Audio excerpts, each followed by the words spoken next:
ನಿಮ್ಮ ಬಿಡುವಿನ ಸಮಯದಲ್ಲಿ ಕೃತಿಕ ಕುಟೀರ ಯೂಟ್ಯೂಬ್ ಚಾನೆಲ್ ನೋಡ್ತಾ ಇರುವಂತಹ ಎಲ್ಲರಿಗೂ ಕೃತಿಕ ಕಡೆಯಿಂದ ನಮಸ್ಕಾರ. ಮೊದಲಿಗೆ ಎಲ್ಲರಿಗೂ ಕನ್ನಡ ರಾಜ್ಯೋತ್ಸವದ ಹಾರ್ದಿಕ ಶುಭಾಶಯಗಳು.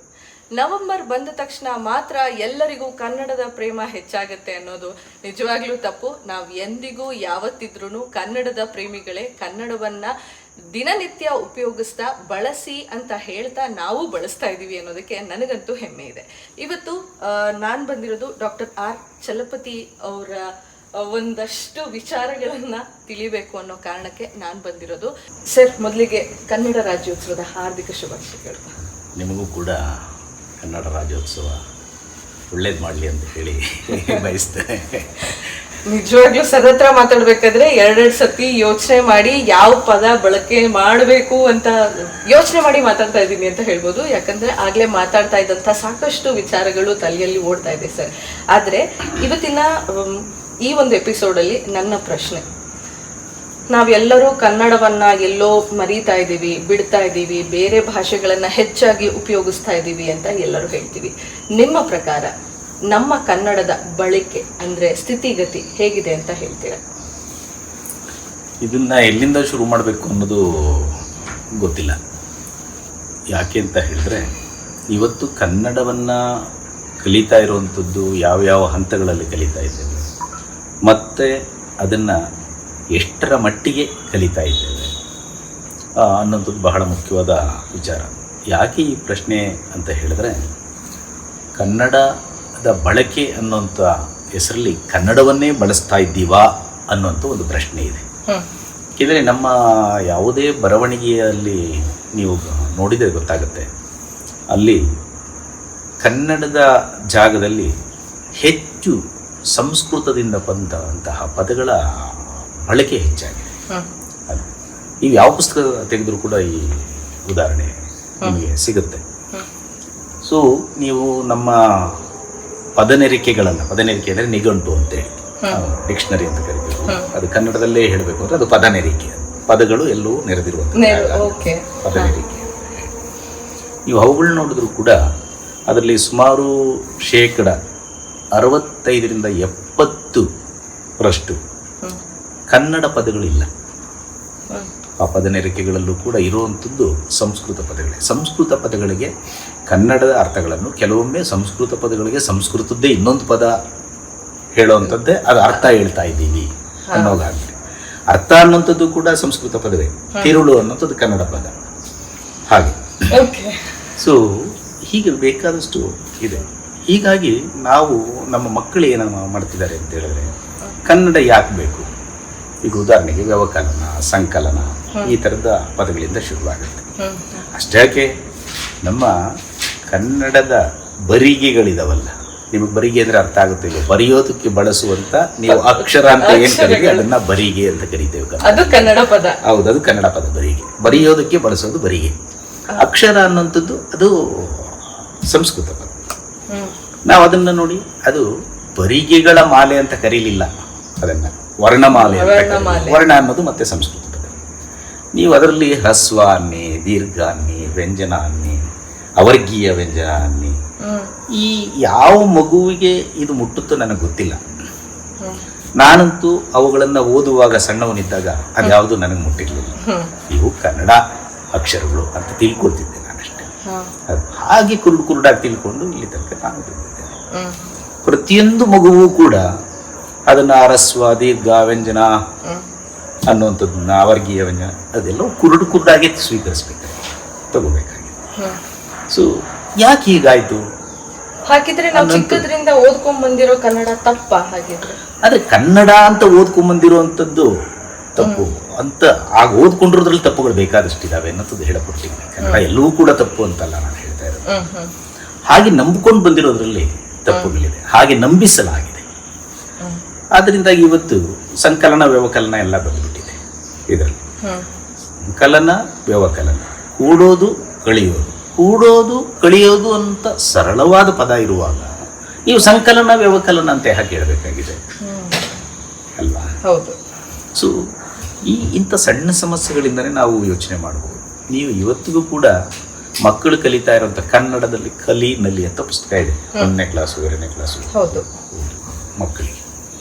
ಅಲ್ಲಿ ಹೋಗಿ ನೋಡಿ ಗೊತ್ತಾಗುತ್ತೆ ನಿಮಗೆ ಎಷ್ಟು ಪದಗಳು ಕನ್ನಡ ಪದಗಳಿದೆ, ಎಷ್ಟು ಪದಗಳು ಕನ್ನಡ ಪದಗಳಿಲ್ಲ. ಅಲ್ಲಿ ಸುಮಾರು 1-2ನೇ ಕ್ಲಾಸ್ ಕಲಿಯುವಂಥ ಮಕ್ಕಳಿಗೆ ಸುಮಾರು ಒಂದು 300ರಿಂದ 400 ಪದಗಳ ಪರಿಚಯ ಆಗಬೇಕು ಅಂತ. ನೀವು ಆ ಹೆಸರಲ್ಲಿ ಸಂಸ್ಕೃತ ಪದಗಳನ್ನು ಪರಿಚಯ ಮಾಡೋದಾದರೆ ಕನ್ನಡ ಬಳಕೆಯ ಪದಗಳನ್ನು ಪರಿಚಯ ಮಾಡೋದು ಹೇಗಾಗುತ್ತೆ? ಇವತ್ತಿಗೂ ಇದೆ ಹಾಗೆ. ಆ ಪುಸ್ತಕ ತೆಗೆದು ನೋಡಿದ್ರೆ ಗೊತ್ತಾಗುತ್ತೆ. ಅವು ಕನ್ನಡದಲ್ಲದ ಪದವನ್ನು ನಲಿನಲಿತ ಕಲಿಯೋದು ಹೇಗೆ? ಅವು ಕಲಿನಲ್ಲಿ ಅಂತ ಹೆಸರಿಟ್ಟಿದ್ದೀವಿ ಅಷ್ಟೇ, ನಲಿತ ಕಲಿಬೇಕಾಗಿದೆ. ಆದರೆ ಆ ಪದಗಳನ್ನು ನೋಡಿದ್ರೆ ಅದು ಸಾಧ್ಯ ಇಲ್ಲ. ಸೊ ಇದು ನಮಗೆ ಪ್ರೈಮರಿಯಿಂದನೇ, ಆ ಹಂತದಿಂದನೇ, ಮೊದಲ ಹಂತದಿಂದನೇ ಈ ಸಮಸ್ಯೆ ಇದೆ. ನಾನು 10-15 ವರ್ಷಗಳಿಂದನೇ 1ನೇ ತರಗತಿಯ ಪುಸ್ತಕವನ್ನು ವಿಶ್ಲೇಷಣೆ ಮಾಡಿದ್ದೆ ಈ ವಿಚಾರ ಇಟ್ಕೊಂಡು. ನೋಡಿ, ವಿಶ್ಲೇಷಣೆ ಅನ್ನೋಂಥದ್ದು ಸಂಸ್ಕೃತ ಪದವೇ. ಹಾಗೆ ಆ ಮಗು ಏನಾದರೂ ಕೇಳಿದ್ರೆ ವಿಶ್ಲೇಷಣೆ ಅಂದರೆ ಏನು ಅಂತ ಹೇಳಿದ್ರೆ, ನಾವು ಯಾರೂ ಕೂಡ ಆ ಮಗುಗೆ ಅದು ತಿಳ್ಕೊಳ್ಳೋ ಹಾಗೆ ಹೇಳೋದಕ್ಕೆ ಆಗದೇ ಇರುವಂಥ ಸನ್ನಿವೇಶದಲ್ಲಿದ್ದೇವೆ. ಈ ತೊಡಕು ಉಂಟಾಗಿದೆ. ಈ ತೊಡಕಿನಿಂದಾಗಿ ನಾವು ಕನ್ನಡದಿಂದ ದೂರ ಹೋಗ್ತಾ ಇದ್ದೀವಿ. ನೀವು ಮೇಲಿನ ಹಂತಗಳಿಗೆ ಬಂದ ಹಾಗೆಲ್ಲ ಏನಾಗ್ತಾ ಇದೆ, ಇದು ಹೆಚ್ಚಾಗ್ತಾ ಇದೆ. ನಾವು ಇವತ್ತಿಗೂ ಕೂಡ ನೋಡಿ, ನಮ್ಮ ಯಾವುದೇ ಹಂತದ ಕಲಿಕೆಯನ್ನ ಕನ್ನಡದಲ್ಲಿ ಕರ್ಕೊಳ್ಳೋಕ್ಕೆ ಸಾಧ್ಯ ಆಗಲಿಲ್ಲ. ಪ್ರಾಥಮಿಕ ಅಂತೀವಿ, ಅದು ಸಂಸ್ಕೃತ ಪದ. ಮಾಧ್ಯಮಿಕ ಅಂತೀವಿ, ಅದು ಸಂಸ್ಕೃತ ಪದ. ಪ್ರೌಢಶಾಲೆ ಅಂತೀವಿ, ಅದು ಸಂಸ್ಕೃತ ಪದ. ಪದವಿ ಪೂರ್ವ ಅಂತೀವಿ, ಅದು ಸಂಸ್ಕೃತ ಪದ. ಡಿಗ್ರಿಗೆ ಸ್ನಾತಕ ಅಂತೀವಿ, ಅದು ಸಂಸ್ಕೃತ ಪದ. ಮಾಸ್ಟರ್ ಡಿಗ್ರಿಗೆ ಸ್ನಾತಕೋತ್ತರ ಅಂತೀವಿ, ಅದು ಸಂಸ್ಕೃತ ಪದವೇ. ಕನ್ನಡದಲ್ಲಿ ಯಾಕೆ ಹೇಳ್ಕೊಳಕ್ಕಾಗಲಿಲ್ಲ ಯಾವ ಹಂತವನ್ನು ನಾವು? ಸೊ ಇವುಗಳನ್ನ ನೋಡಿದ್ರೆ ಗೊತ್ತಾಗ್ತದೆ ನಮಗೆ. ನಾವು ಮೇಲ್ಮೇಲಕ್ಕೆ ಹೋದಾಗೆಲ್ಲ ತರಗತಿಗಳು ಈ ಸಮಸ್ಯೆ ಬಹಳ ದೊಡ್ಡದಾಗಿದೆ. ನೀವು ಇನ್ನೂ ಡಿಗ್ರಿ, ಮಾಸ್ಟರ್ ಡಿಗ್ರಿ ಈ ಲೆವೆಲ್ಲಿಗೆ ಬಂದಾಗಂತೂ ಹೆದರಿಸ್ಬೇಕಾಗಿರ್ತದೆ ಬೇರೆಯೇ ಇದೆ. ಈ ಉದಾಹರಣೆಗೆ ದ್ಯುತಿ ಸಂಶ್ಲೇಷಣೆ ಅಂತ ಒಂದು ಪದ ಇದೆ. ಇದು ಹೇಗೆ ಅದು ಮಗುವಿಗೆ ಮುಟ್ಟಿಸೋದು? ದ್ಯುತಿ ಸಂಶ್ಲೇಷಣೆ ಅನ್ನೋದು ಪದವೇ ತುಂಬಾ ಕಷ್ಟವಾಗಿದೆ. ಹೌದು, ಶೈತ್ಯೀಕರಣ ಅಂತಾರೆ. ಒಬ್ಬ ಇಂಜಿನಿಯರ್ ಇವರು ಅಂತ ಹೇಳೋದಕ್ಕೆ ನೀವು ಕನ್ನಡ ಬರೆಯುವಾಗ ಅಭಿಯಂತರ ಅಂತ ಬರೆದ್ರೆ ಹೇಗೆ ತಿಳಿಯುತ್ತೆ? ತಿಳಿಯೋಕೆ ಸಾಧ್ಯವೇ ಇಲ್ಲ ಅಲ್ವಾ? ಬಹುಶಃ ಈ ಸ್ನಾತಕೋತ್ತರ ಅಂತ ಓದ್ತಾ ಇರೋದನ್ನ ಹೌದೌದು ಅಷ್ಟೇನೆ, ಅದನ್ನ ಓದ್ತಾ ಇರೋರ್ಗೂ ಗೊತ್ತಾಗಲ್ಲ ಯಾಕೆ ಇದನ್ನ ಈ ಪದ ಬಳಸಿದ್ದಾರೆ ಅಂತ. ಇಲ್ಲಿ ತನಕ ಯಾರು ಕೂಡ ಅದನ್ನ ಹುಡ್ಕೊಂಡು ಕೂಡ ಹೋಗಿಲ್ಲ. ಎಷ್ಟೊಂದು ಪದಗಳು ನಿಜವಾಗ್ಲೂ ನೀವು ಹೇಳ್ತಾ ಇದ್ರೇನೆ ದಿನನಿತ್ಯ ಅದನ್ನ ಉಪಯೋಗಿಸ್ತಾ ಇದೀವಿ ಆ ಪದಗಳನ್ನ. ನೀವು ಸರ್ಕಾರದ ಯಾವುದೇ ಡಿಪಾರ್ಟ್ಮೆಂಟ್ಗೆ ಹೋದ್ರು ಕೂಡ ಅಲ್ಲಿ ನೀವು ಆ ಬೋರ್ಡ್ಗಳು ನೋಡಿದ್ರೆ ಗೊತ್ತಾಗ್ತದೆ. ಅದು ಇಂಜಿನಿಯರ್ ಸಂಬಂಧಪಟ್ಟ ಇದ್ರೆ ಅಭಿಯಂತರ ಅಂತ ಇರ್ತದೆ, ಸಬ್ ರಿಜಿಸ್ಟ್ರಾರ್ ಅಂದ್ರೆ ಉಪ ನೋಂದಣಾಧಿಕಾರಿ ಅಂತ ಇರ್ತದೆ. ಈ ಯಾವುದು ಉಪ ಅದು ಅಂತ ಆ ಸೂಪರ್ಡೆಂಟ್ ಅಂತ ಹೇಳಕ್ಕೆ ಅಧೀಕ್ಷಕರು ಅಂತ ಹೇಳ್ತಾರೆ. ಯಾವ್ರಿಗೆ ಅರ್ಥ ಆಗುತ್ತೆ ನಿಮಗೆ? ಹಾಗೆ ನೋಡಿದ್ರೆ ಅಧಿಕಾರವೂ ಕೂಡ ಸಂಸ್ಕೃತ ಪದವೇ, ಕನ್ನಡ ಪದ ಅಲ್ಲ. ಹಾಗಿದ್ರೆ ಕನ್ನಡ ಪದಗಳನ್ನ ಹೆಂಗೆ ಸರ್ ಎಲ್ಲಿ ಹುಡ್ಕೊಳ್ಳೋದು? ಇದೆ, ಈಗ ನಾವು ಮಾತಾಡ್ತಾನೆ ನಾವು ಮಾತನಾಡುವಾಗ ಈ ಪದಗಳನ್ನೆಲ್ಲ ಬಳಸ್ತೀವ? ಯಾವಾಗಾದ್ರೂ ಬಳಸೋದೇ ಇಲ್ಲ. ಎಷ್ಟೋ ಪದಗಳನ್ನ ಹೇಳ್ತಾರೆ, ಅಳವಡಿಸ್ಕೊಂಡಿರ್ತೀವಿ. ಬೇರೆ ಭಾಷೆಯ ಸಂಪರ್ಕದೊಂದಿಗೆ ಪದಗಳು ಬರ್ತದೆ. ಈಗ ಇಂಗ್ಲಿಷ್ ಮಾತಾಡ್ತಾ ಏನಾಗಿದೆ, ಇಂಗ್ಲಿಷ್ ಪದಗಳು ಕನ್ನಡ ಮಾತಾಡುವಾಗ ಕೂಡ ಸೇರಿ ಹೋಗಿರ್ತದೆ. ಯಾಕೆಂದ್ರೆ ಅದು ಮಾತಿನಲ್ಲಿದೆ ಇಂಗ್ಲಿಷು, ಬರೀ ಬರವಣಿಗೆಯಲ್ಲಿ ಮಾತ್ರ ಇಲ್ಲ. ನೀವು ಯಾವುದೇ ತಮಿಳ್ ಇರ್ಬೋದು, ತೆಲುಗಿರ್ಬೋದು, ಅಥವಾ ಮರಾಠಿ ಇರ್ಬೋದು, ಕೆಲವೊಮ್ಮೆ ಹಿಂದಿ ಕೂಡ ಇರ್ಬೋದು. ಮಾತನಾಡೋಕ್ಕೆ ಬಳಸ್ತಾ ಇರುವಂಥ ಯಾವುದೇ ಒಂದು ನುಡಿ ನಮ್ಮ ನುಡಿಯ ಸಂಪರ್ಕಕ್ಕೆ ಬಂದಾಗ, ನಾವು ಅದರ ಒಡನಾಟಕ್ಕೆ ಬಂದಾಗ ಅದು ಏನಾಗುತ್ತೆ, ಆ ಪದಗಳು ಸಹಜವಾಗಿ ಸೇರಿ ಹೋಗ್ತವೆ. ಈಗ ನಿಮ್ಮ ಸಹವಾಸದಲ್ಲಿ ನಿಮ್ಮದೊಂಚೂರು ಬುದ್ಧಿ ನಾನು ಕಲಿತ ಹಾಗೆ, ನನ್ನ ಸಹವಾಸದಲ್ಲಿ ನೀವು ಒಂಚೂರು ಇನ್ನೇನೋ ಕಲಿತ ಹಾಗೆ, ಅದು ಸಹವಾಸಗಳಿಂದ ನಾವು ಕೇಳ್ತೀವಲ್ವಾ. ಕೆಲವು ಸರಿ ಏನು ಯಾವ ಪದಗಳು ಬೀಳ್ತಾರೆ ನಮಗೆ ಆಗ್ತಾ ಹೋಗುತ್ತೆ. ಕೆಲವು ಗುಣಗಳು ನಿಮ್ಮಿಂದ ನಾನು, ನನ್ನಿಂದ ನೀವು, ಇನ್ನೊಬ್ರು ಹೀಗೆ ಕಲಿತಾ ಹೋಗ್ತೀವಿ. ಈ ಲ್ಯಾಂಗ್ವೇಜ್ ಅನ್ನೋದು ಕೂಡ ಹಾಗೇನೆ. ಆದರೆ ಸಂಸ್ಕೃತದ ಜೊತೆ ಆ ರೀತಿ ಒಡನಾಟ ನಮಗಿಲ್ಲ. ಮಾತಿನ ಒಡನಾಟ ಇಲ್ಲವೇ ಇಲ್ಲ ಇಲ್ಲಿ. ಈ ಮಾತಿನ ಒಡನಾಟ ಇಲ್ಲದೇ ಇರುವಂತಹ ಒಂದು ಭಾಷೆ ಸಂಸ್ಕೃತ. ಇದು ಹಾಗೆ ನಮ್ಮೊಳಗಡೆ ಈಗ ಸೇರಿ ಹೋಯಿತು. ಇಷ್ಟು ಬಿಡಿಸ್ಕೊಳ್ಳೋಕೆ ಆಗದೇ ಇರೋಷ್ಟು ಒಂದು ಬಂತೆ ಆಗಿಬಿಟ್ಟಿದೆಯಲ್ಲ ಅದು. ಇದು ಹೇಗಾಯಿತು? ಈಗಲೂ ಕೂಡ ಮಕ್ಕಳು ಕೇಳೋ ಪ್ರಶ್ನೆ ಇದೆ, ಇದು ಏನು, ಇದು ಯಾಕೆ, ಇದನ್ನ ಯಾಕೆ ಕೇಳಬೇಕು ನಾವು ಅಂತ ಕೇಳ್ತಾರೆ. ಆಗ ಉತ್ತರ ಕೊಡೋದು ಕೂಡ ತುಂಬ ಕಷ್ಟ. ಉತ್ತರ ಅನ್ನೋಂಥದ್ದು ಕೂಡ ಸಂಸ್ಕೃತ ಪದವೇ, ಪ್ರಶ್ನೆ ಅನ್ನೋಂಥದ್ದು ಕೂಡ ಸಂಸ್ಕೃತ ಪದವೇ. ಕೇಳೋದು ಕೇಳ್ವಿ, ಕೇಳೋದು ಕೇಳ್ವಿ, ಕೇಳ್ವಿ, ಇದು ಪ್ರಶ್ನೆ ಅಲ್ಲ, ಕೇಳ್ವಿ. ಅದು ನಾನು ಕೇಳ್ತಾ ಇದ್ದೀನಿ, ನನ್ನೆಲ್ಲ ಕೇಳ್ತಾ ಇದ್ದೀನಿ, ನಾನು ಅದಕ್ಕೆ ಮಾರುತ್ತರ ಕೊಡ್ತಾ ಇದ್ದೀನಿ ಅಷ್ಟೇ, ಮರು ಮಾತನ್ನ ಹೇಳ್ತಾ ಇದ್ದೀನಿ. ಇದು ನಿಜವಾದ ಕನ್ನಡ ಪದಗಳು. ಹೌದು, ಕನ್ನಡ ಪದಗಳು ಹಾಗಿರ್ತದೆ. ಹಾಗಂತ ಸಂಸ್ಕೃತ ಪದಗಳು ಬಳಸಬಾರ್ದು ಅಂತ ಅಲ್ಲ. ಈಗ ನಾವು ಆಗುತ್ತೆ ಅನ್ನೋಂಥದ್ದು ಇದೆ. ಆಗತ್ತೆ ಅಂದ್ರೆ ಏನು? ಆಗತ್ತೆ ಅಲ್ವಾ? ಅದನ್ನ ಸಂಸ್ಕೃತ ಪದದಲ್ಲಿ ಹೇಳ್ತೀವಿ ನಾವು ಯಾವಾಗಲೂ ಕೂಡ, ಸಾಧ್ಯ ಅಂತ. ಆಗ ಕೆಲವು ಸರಿ ಏನಾಗುತ್ತೆ, ಕನ್ನಡ ಸಂಸ್ಕೃತ ಎರಡೂ ಪದ ಸೇರ್ಕೊಂಡು ಸಾಧ್ಯ ಆಗತ್ತೆ ಅಂತ ಒಂದೇ ಪದ ಹೇಳ್ತೀವಿ, ಒಂದೇ ಸರಿ, ಎರಡು ಸರಿ ಒಂದೇ. ಇಂಥ ಅನೇಕ ಸನ್ನಿವೇಶಗಳು ಕನ್ನಡದಲ್ಲಿ ಇದ್ದಾವೆ. ಸೊ ಇವುಗಳನ್ನು ನಾವು ಯಾಕೆ ಬಿಡಿಸಿ ಮಕ್ಕಳಿಗೆ ಇದು ಕನ್ನಡ, ಈ ಕನ್ನಡ ಪದ ನಾವು ಕಲಿಬೇಕಾಗಿದೆ ಅಂತೇಳಿ ನಾವು ಪುಸ್ತಕಗಳಲ್ಲೇ ಕೊಡೋಕ್ಕಾಗಲಿಲ್ಲ ಅಂದಾಗ ಅವು ಕಲಿಯುವ ಕನ್ನಡ ಕೂಡ ಬೇರೆ ಆಗುತ್ತೆ. ಅದಕ್ಕೆ ಹಲವಾರು ಸಾರಿ ಏನಾಗುತ್ತೆ ಅಂತ ಹೇಳಿದ್ರೆ, ನಾವು ಪಾಠ ಹೇಳ್ಕೊಡುವಂಥ ಟೀಚರ್ಗಳನ್ನೇ ಬೈಕೊಳ್ತೇವೆ ಅಲ್ವಾ. ನೋಡಿ, ದೂಷಣೆ ಅನ್ನೋದು ಕೂಡ ಸಂಸ್ಕೃತ ಪದವೇ. ಬಂದಾಗಿಂದ ನಾನು ಯಾವ ವರ್ಡ್ ಮಾತಾಡ್ಬೇಕು ಅಂತ ಯೋಚನೆ ಮಾಡ್ತೀನಿ, ಯಾಕಂದ್ರೆ ಎಲ್ಲವೂ ಸಂಸ್ಕೃತ ಪದಕ್ಕೆ ಅದು ನಾವು ಶಿಫ್ಟ್ ಆಗ್ಬಿಟ್ಟಿದೀವಿ ನೋಡಿ. ಹಾಗೆ ಇದು ಬರವಣಿಗೆಯಲ್ಲಿ ಒತ್ತಾಯಪೂರ್ವಕವಾಗಿ ನಮಗೆ ಕಲಿಸಿರುವಂಥದ್ದು. ಈಗ ನಮ್ಗೆ ಆ ಪದ ಉಪಯೋಗಿಸಿದ್ರೆ ಮಾತ್ರ ಅದು ಕರೆಕ್ಟ್ ಅನ್ನೋ ಲೆವೆಲ್. ಹೌದು. ನೀವು ನೋಡಿ, ಶೌಚಾಲಯ ಅಂತ ಕರಿತೀವಿ, ಮೂತ್ರ ವಿಸರ್ಜನೆ ಅಂತ ಕರಿತೀವಿ. ಇದು ಉಚ್ಚ ಒಯ್ಯುವ ಜಾಗ ಅಂತ ಯಾರು ಹೇಳಲ್ಲ. ಇದು ಕನ್ನಡ ಭಾಷೆ ಯಾಕೆ ಉಪಯೋಗಿಸ್ತೀವಿ? ಇದು ಕನ್ನಡ. ಏನು ಹಾಗೆ ಮಾತಾಡ್ತೀಯ ನೀನು ಅಂದ್ರೆ, ಕನ್ನಡ ಮಾತನಾಡಿದ್ರೆ ಅದು ಕೀಳು ಎನ್ನುವಂತೆಯೂ, ಅದು ಅದೇ ಪದಗಳನ್ನ ಸಂಸ್ಕೃತ ಪದಗಳನ್ನು ಬಳಸಿ ಹೇಳಿದ್ರೆ ಅದು ಉನ್ನತ, ಅದು ಸಂಸ್ಕೃತ ಪದವಿ, ಶ್ರೇಷ್ಠ, ಅದು ಸಂಸ್ಕೃತ ಪದವಿ ಎನ್ನುವಂತೆಯೂ ತಿಳಿಯಲಾಗುತ್ತದೆ. ಅದಕ್ಕೆ ನಾವು ಉಚ್ಚೆ ಹೇಲು ಅಂತ ಕೂಡ ಮಾತಾಡೋಂಗಿಲ್ಲ, ಮೂತ್ರ ಮಲ ಅಂತಾನೆ ಮಾತಾಡಬೇಕಾಗಿದೆ. ಅದಕ್ಕೆ ನಾವು ಶ್ರೀಮಂತಿಕೆ ಕೊಟ್ಟಿದ್ದೀವಿ ಅಂತ ನಾವು ಅನ್ಕೊಂಡಿದೀವಿ. ಅದೊಂದು ನಮ್ಮ ಮರುಳುತನ, ಅದು ಹುಚ್ಚತನ ಅದು. ಸೊ ಹೀಗೆ ನಾವು ಅದರೊಳಗಡೆ ಹೇಗೆ ಸಿಕ್ಕಾಕೊಂಡ್ಬಿಟ್ಟಿವಿ, ಈ ಸಿಕ್ಕನ್ನು ಬಿಡಿಸ್ಕೊಳ್ಳೋದು ಹೇಗೆ, ಇದು ದೊಡ್ಡ ಇವತ್ತು ಕನ್ನಡದಲ್ಲಿರುವಂತಹ ಎಲ್ಲ ತಿಳುವಳಿಕೆಯ ವಲಯಗಳೂ ಕೂಡ ಎದುರಿಸ್ತಾ ಇರುವಂತಹ ಒಂದು ದೊಡ್ಡ ತೊಡಕು ಇದು. ನಾನು ಸಮಸ್ಯೆ ಅಂತ ಹೇಳ್ತಿಲ್ಲ, ಅದು ಸಂಸ್ಕೃತ ಪದವೇ. ನಾವೆಲ್ಲವೂ ಕೂಡ ಹಾಗೆ ನಾವು ಅಂದ್ಕೊಂಡಿದೀವಿ, ಇವೇ ಕನ್ನಡ ಕನ್ನಡ ಕನ್ನಡ ಅಂತ. ಹಾಗಿದ್ರೆ ನಾವು ಇದರಿಂದ ಸ್ವಲ್ಪ ಹೊರಗಡೆ ಬರಬೇಕು ಅನ್ನೋದೇ ಆದ್ರೆ ಏನ್ ತರ ಪ್ರಯತ್ನ ಮಾಡ್ಬೇಕಂತ ಹೇಳ್ತೀರಾ? ಇಲ್ಲ, ಮೊದಲಿಗೆ ಕಲಿಕೆಯ ಪುಸ್ತಕಗಳೇನಿದೆ ಅದರ ಮೂಲಕವೇ ನಾವು ಇಂಪ್ಲಿಮೆಂಟ್ ಮಾಡಬೇಕಾಗತ್ತೆ.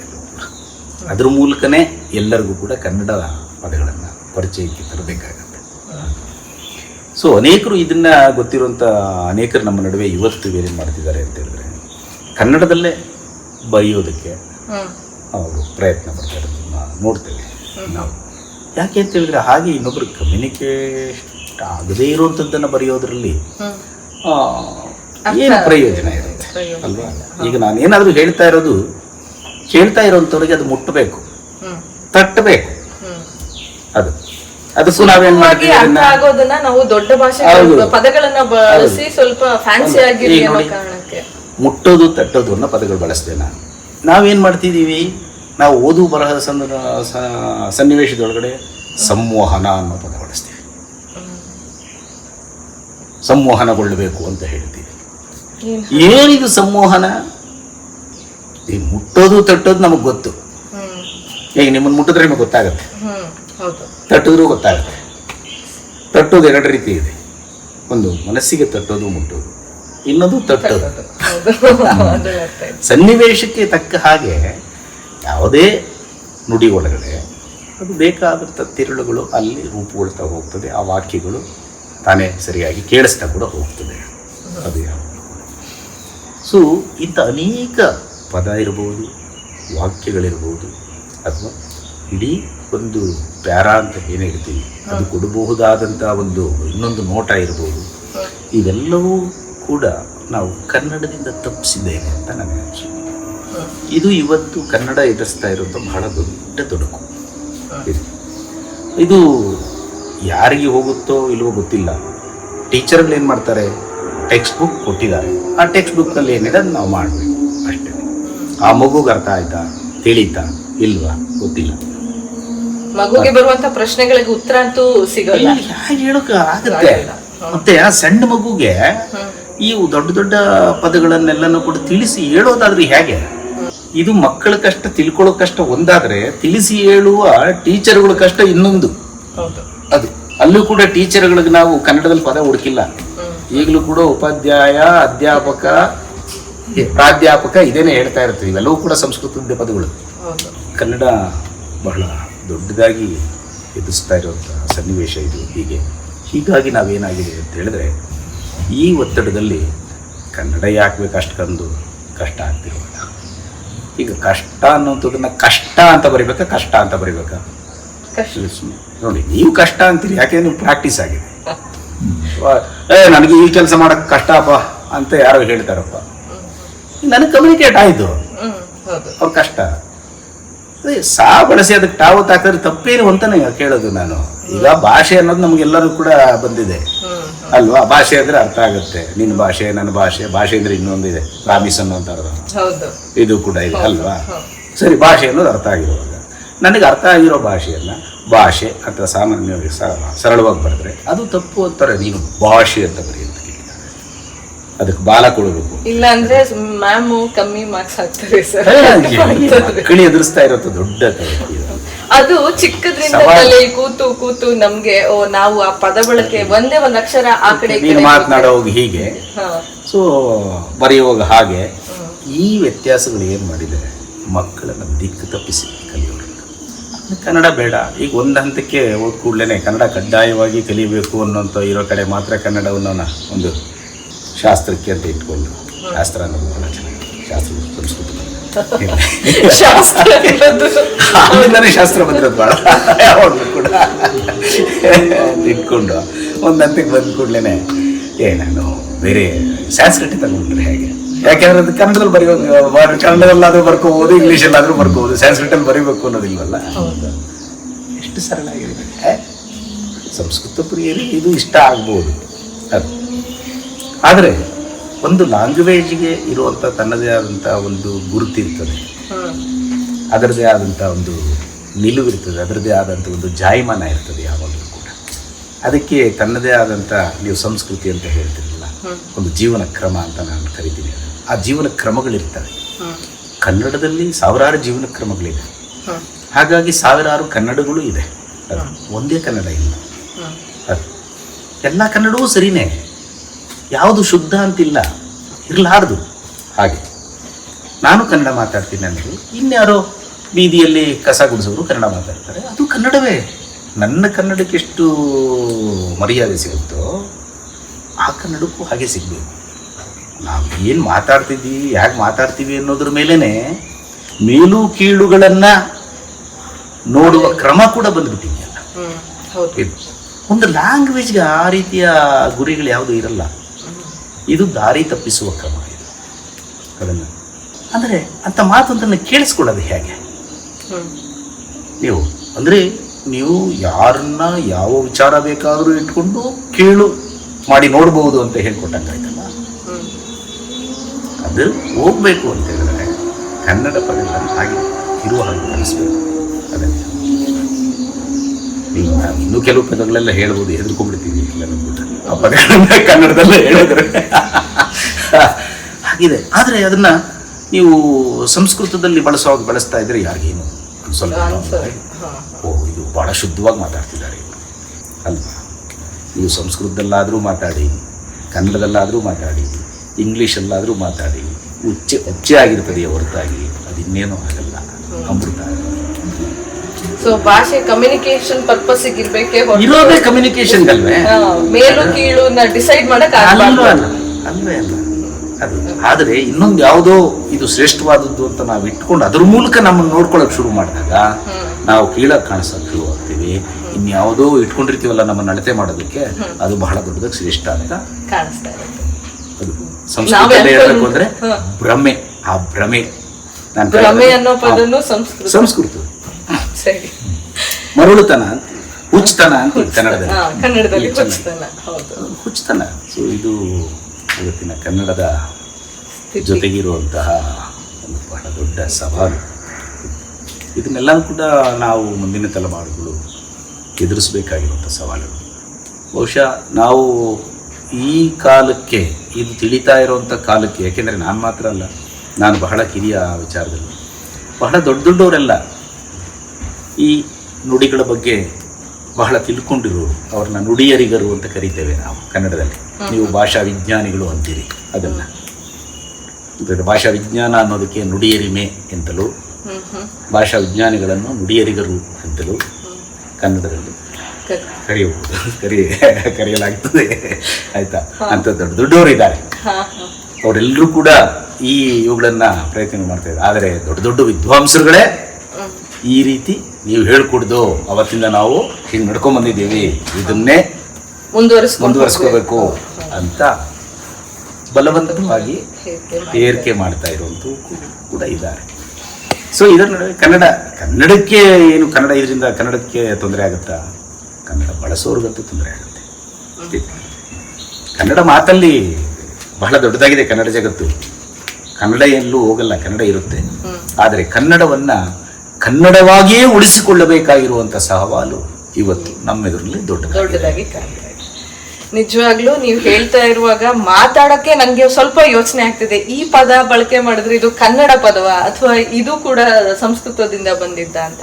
ಆದ್ರೆ ನೀವು ಹೇಳ್ದ ಹಾಗೇನೆ ಒಂದು ವಿಚಾರವನ್ನ ತಿಳಿಸೋಕೆ, ಒಂದು ಕಮ್ಯುನಿಕೇಟ್ ಮಾಡೋಕೆ ನಾವು ಉಪಯೋಗಿಸುವಂತ ಪದ ಉಪಯೋಗಿಸಿದ್ರೇನೆ ಅದು ನಮ್ಮ ಭಾಷೆಯಾಗಿ ಉಳಿಯುತ್ತೆ ಅಂತ ಅರ್ಥ ಅಂತ. ಇಲ್ಲ, ನಮ್ಮದು ಭಾಷೆ ಅಂತ ಹೇಗೆ ಹೇಳಿದೆ, ಅದಕ್ಕೇನೆ ಬೇರೆ ಭಾಷೆಯ ಪದಗಳು ಬರ್ತವೆ, ಸೇರ್ತವೆ ಅಂತ ಹೇಳಿದೆ ಆಗಲೇ ನಾನು. ಅದನ್ನ ನಮ್ಮ ಜಾಯಮಾನಕ್ಕೆ, ನಮ್ಮ ಜಾಯಮಾನ ಅಂದ್ರೆ ನಮ್ಮದು ಕನ್ನಡ ಜಾಯಮಾನ, ಕನ್ನಡದ ಜಾಯಮಾನಕ್ಕೆ ತಕ್ಕ ಹಾಗೆ ಅದನ್ನು ಬಳಸ್ತಾ ಹೋಗೋದ್ರಲ್ಲಿ ಯಾವ ತಪ್ಪು ಇಲ್ಲ. ಯಾಕೆಂದ್ರೆ ಬೇರೆ ಬೇರೆ ಭಾಷೆಯ ಪದಗಳು ನಮ್ಮ ಜೊತೆಗೆ ಸೇರ್ಕೊಂಡಾಗಲೇ ನಮ್ಮ ಕನ್ನಡ ಇನ್ನಷ್ಟು ಇಷ್ಟ. ಅದಕ್ಕೆ ನಮಗೆ ಬಹಳ ದೊಡ್ಡ ಉದಾಹರಣೆ ಇಂಗ್ಲೀಷು. ಜಗತ್ತಿನ ಎಲ್ಲಾ ಭಾಷೆಗಳ ಪದಗಳನ್ನು ಅದು ಸೇರಿಸ್ಕೊಂಡಿದೆ. ಈಗ ಅದರದ್ದೇ ಆದಂಥ ಜಾಯಮಾನದಲ್ಲಿ ಅದನ್ನು ಬಳಸಲಾಗ್ತದೆ ಹೊರತಾಗಿ ಕನ್ನಡದಲ್ಲಿ ಹೆಂಗೆ ಉಚ್ಚಾರ ಮಾಡ್ತೀವಿ, ನೀನು ಇಂಗ್ಲೀಷ್ ಹೇಳೋ ಹಂಗೆ ಉಚ್ಚಾರ ಮಾಡ್ಬೇಕು ಅಂತ ಇಂಗ್ಲೀಷ್ನವ್ರು ಯಾರು ಹೇಳಲ್ಲ.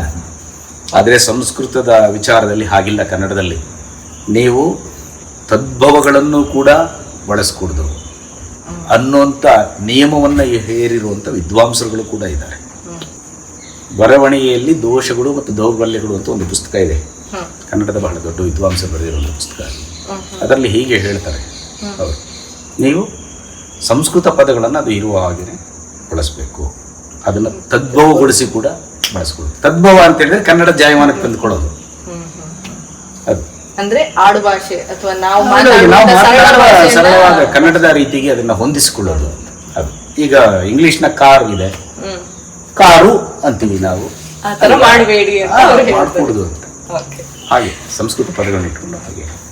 ನಿಜವಾಗ್ಲೂ ಇವತ್ತಿನ ಈ ಸ್ಥಿತಿಯಲ್ಲಿ ನಾವಿದ್ದೀವಿ. ಅದನ್ನ ಇನ್ನೂ ಮನದಟ್ಟಾಗೋ ಹಾಗೆ ನೀವು ಹೇಳಿದ್ರಿ ಸರ್.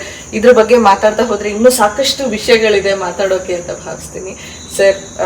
ಕೊನೆಯದಾಗಿ ಈಗ ನಾವು ಇದನ್ನ ಸ್ವಲ್ಪ ನಮ್ಮ ದೈನಂದಿನ ದಿನಗಳಲ್ಲಿ ಹೇಗೆ ಇದನ್ನ ರೂಢಿಸ್ಕೋಬಹುದು ಅಂತ ಹೇಳ್ತೀರಾ? ಅಂದ್ರೆ ಈಸಿಯಾಗಿ ಹೇಳ್ಬೇಕಂದ್ರೆ ಟಿಪ್ಸ್, ಇದನ್ನ ನಾವು ರೂಢಿಸ್ಕೊಳಕ್ಕೆ. ಬಹಳ ಸರಳ ಕೃತಿಕಾ ಅವರೇ. ಜನ ಮಾತನಾಡ್ತಾ ಇರುವಂತ ಕನ್ನಡ ಇದೆಯಲ್ಲ, ಅದ್ರ ಜೊತೆ ನಾವಿರಬೇಕು. ಬಹಳ ದೊಡ್ಡ ದಾರಿ ಅದು.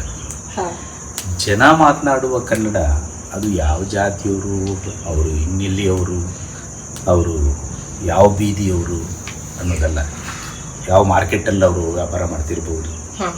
ಅಗ್ರಿಕಲ್ಚರಲ್ ಯೂನಿವರ್ಸಿಟಿಯಲ್ಲಿ ಕಲ್ತಿದ್ದು ನಮ್ಮ ಯಾವ ರೈತರು ಕೂಡ ಅಲ್ಲಿ ಅದನ್ನು ಮಾತಾಡ್ಕೊಂಡು ಯಾರು ಬೆಳೆ ಬೆಳೆಯೋದಿಲ್ಲ. ಅವರು ಬೆಳೆ ಬೆಳೆಯೋದಕ್ಕೆ ಅವ್ರದ್ದೇ ಆದಂತಹ ವಿಧಾನಗಳು, ತಿಳುವಳಿಕೆಗಳಿದ್ದಾವೆ. ಅವೆಲ್ಲವೂ ಕೂಡ ಕನ್ನಡದಲ್ಲೇ ಮಾತಾಡ್ಕೊಂಡು ಮಾಡ್ತಾರೆ ಅವರು. ನೀವು ಅಲ್ಲಿನ ತಿಳುವಳಿಕೆ, ಯೂನಿವರ್ಸಿಟಿಯಲ್ಲಿ ಕಲಿತ ತಿಳುವಳಿಕೆ ಬೇರೆ ಯಾವ್ಯಾವುದೋ ಪದಗಳಲ್ಲಿ ತಂದಿಟ್ಟು ಕೂಡಲೇ ಅವರು ತಲೆಗೂ ಹೋಗುತ್ತೆ. ಅದರಿಂದಾಗಿ ತಿಳುವಳಿಕೆ ಎನ್ನುವಂಥದ್ದು, ನೀವು ಜ್ಞಾನ ಅಂತಿರಲ್ಲ, ಅದು ಸಂಸ್ಕೃತ ಪದವೇ ಆಯ್ತಾ. ಆ ತಿಳುವಳಿಕೆ ಅನ್ನುವಂಥದ್ದು, ಅರಿವು ಅನ್ನುವಂಥದ್ದು ಯಾವ ಯೂನಿವರ್ಸಿಟಿಯಿಂದ ಬೇಕಾದರೂ ಬರಲಿ, ಅದು ಜನಕನ್ನಡದ ಕಡೆಗೆ ತಗೊಂಡೋದಾಗ, ಜನಕನ್ನಡದಲ್ಲಿ ಹೇಳಿದಾಗ ಅದು ಜನಕ್ಕೆ ತಲುಪುತ್ತೆ. ನೀವು ಜನರ ಕನ್ನಡ ಬಿಟ್ಟುಬಿಟ್ಟು ನನ್ನ ಕನ್ನಡ ಕೇಳಿಸ್ಕೊ ಅಂತ ಹೇಳಿದ್ರೆ ಯಾರ ತಲೆಗೂ ಹೌದು. ನನ್ನದು ಸಂಸ್ಕೃತವಾದಂಥ ಸಂಸ್ಕೃತ ಪದಗಳು ಸೇರಿರುವಂತಹ ಬಹಳ ಶ್ರೇಷ್ಠವಾದಂಥ ಉನ್ನತವಾದ ಕನ್ನಡ ಅಂತ ಹೇಳಿದ್ರೆ ಆ ಉನ್ನತ ಅನ್ನೋದು ಸಂಸ್ಕೃತವೇ. ಎಲ್ಲವೂ ಈ ಕನ್ನಡದಲ್ಲಿ ಹೇಳಪ್ಪ, ಕನ್ನಡ ಉಳಿಯುತ್ತೆ, ಕನ್ನಡಿಗರಿಗೆ ತಿಳುವಳಿಕೆಯೂ ಮುಟ್ಟುತ್ತೆ, ಆ ತಿಳುವಳಿಕೆಯೂ ಕನ್ನಡಿಗರೊಡನೆ ಉಳಿಯುತ್ತೆ. ನಿಜವಾಗ್ಲೂ ಮನೆಯಲ್ಲಿ ನಾವು ಏನ್ ಮಾತಾಡ್ತೀವಿ ಅದೇ ನಿಜವಾದ ಕನ್ನಡ. ಸರ್, ತುಂಬಾ ಸರಳವಾಗಿ ನಿಜವಾಗ್ಲೂ ಯೋಚನೆ ಬೇಕಾಗಿರುವಂತಹ ವಿಚಾರನ ತಿಳಿಸ್ಕೊಟ್ರಿ. ನಾನು ಧನ್ಯವಾದ ಹೇಳಿದ್ರು ಮೋಸ್ಟ್ಲಿ ಅದು ಸಂಸ್ಕೃತ ಪದ ಅಂತ ಹೇಳಿ. ನಿಜವಾಗ್ಲೂ ಧನ್ಯವಾದ, ನಮಸ್ಕಾರ ಎಲ್ಲವೂ ಸಂಸ್ಕೃತ ಪದಗಳೇ. ನನ್ನಿ ಅನ್ನುವಂಥದ್ದು ಕನ್ನಡ ಪದ. ಸೊ ಕನ್ನಡ ಪದವನ್ನೇ ಉಪಯೋಗಿಸಿ ನನ್ನಿ ಸರ್. ನಿಮಗೂ ಕೂಡ ಈ ಅವಕಾಶ ಕೊಟ್ಟಿದ್ದಕ್ಕೆ thank you sir, thank you. ಇದು ಇಷ್ಟೊಂದು ದೊಡ್ಡ ವಿಚಾರ ಅಂತ ನಿಜವಾಗ್ಲೂ ನನ್ಗಂತೂ ಗೊತ್ತಿರ್ಲಿಲ್ಲ. ಬಹುಶಃ ಇಂಥ ವಿಚಾರಗಳನ್ನ ಕೂತು ಮಾತಾಡ್ದಾಗ್ಲೇನೆ ನಾವು ತಿಳಿಯೋಕೆ ಸಾಧ್ಯ ಅಂತ ಹೇಳ್ತೀನಿ. ಬಹುಶಃ ಈ ಒಂದು ಎಪಿಸೋಡ್ ನಿಮ್ಮೆಲ್ಲರಿಗೂ ಇಷ್ಟ ಆಗಿದೆ, ಸರ್ ಹೇಳ್ದಾಗೆ ತಟ್ಟಿದೆ ಅಂತ ಭಾವಿಸ್ತೀನಿ. ಮುಟ್ಟುತ್ತೆ, ತಟ್ಟುತ್ತೆ. ಸೊ ಈ ಭಾಷೆಯೇ ನಮ್ಮ ಭಾಷೆ ಅಂತ ಹೇಳ್ತಾ ಮತ್ತೊಂದು ಎಪಿಸೋಡ್ ಒಂದಿಗೆ ನಿಮ್ಮ ಮುಂದೆ ಬರ್ತೀನಿ. Until then, Krithika is signing off. ನಮಸ್ಕಾರ.